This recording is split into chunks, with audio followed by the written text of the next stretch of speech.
Lemon max liquid का एक drop, बर्तन धोए 3 गुना ज्यादा।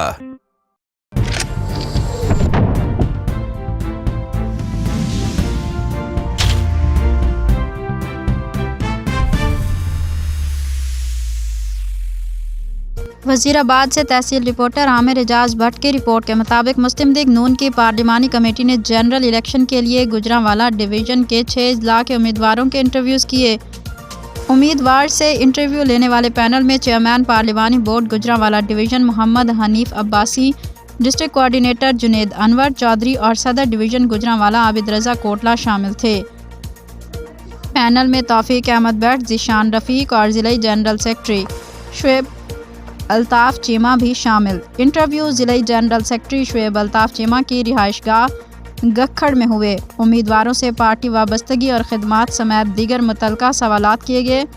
पार्लिमानी बोर्ड इंटरव्यूज़ के बाद अपनी सिफारिशात मुरतब करेगा। इन सिफारिशात के पेश नज़र उम्मीदवारों को शॉर्ट लिस्ट किया जाएगा।